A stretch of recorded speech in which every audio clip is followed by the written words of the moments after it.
Delhi Capitals তাঁকে অধিনায়ক হওয়ার প্রস্তাব দিয়েছিল। পুরনো পারফরম্যান্সের কথা ভেবে তিনি রাজি হননি। শুক্রবার সকালে অধিনায়ক হিসাবে অক্ষর পটেলের নাম ঘোষণা করে দিল্লি।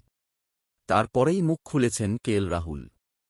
রাহুল না রাজি হলে অক্ষরকে যে অধিনায়ক করা হবে তা একরকম নিশ্চিতই ছিল। সেটাই হয়েছে।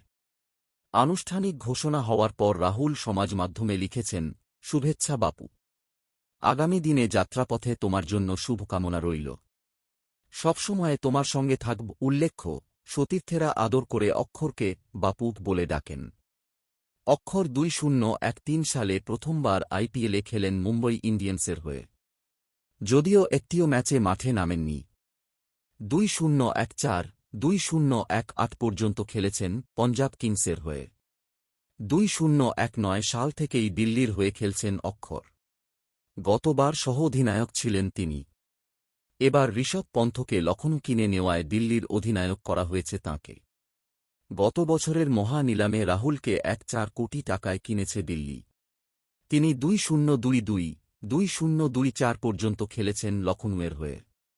তাঁর অধীনে 2022 এবং 2023 সালে লখনউ প্লেঅফে উঠেছিল। তার আগে দুটি মরশুমে পঞ্জাবকে নেতৃত্ব দিয়েছিলেন রাহুল। দুবারই দল লীগ পর্ব থেকে ছিটকে গিয়েছিল। পন্থকে ছেড়ে দিল্লি রাহুলকে নেওয়ায় মনে হয়েছিল তিনিই নতুন অধিনায়ক হবেন। গতবার তাঁর সঙ্গে মাঠেই বিবাদ হয় লখনউ মালিক সঞ্জীব গোয়েঙ্কার। এবার হয়তো সেই কারণেই আর নেতৃত্বের বোঝা নিতে চাইছেন না তিনি। আইপিএলের শুরুর কয়েকটি ম্যাচে রাহুলকে নাও পেতে পারে দিল্লি।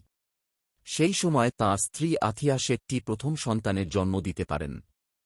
পরিবারের সঙ্গে থাকার সিদ্ধান্ত নিয়েছেন রাহুল। তিনি নাকি দলকে সে কথা জানিয়েও দিয়েছেন। ফলে শুরুতে 1-2টি ম্যাচে তাঁকে পাওয়া যাবে না। তারপর থেকে খেলবেন রাহুল।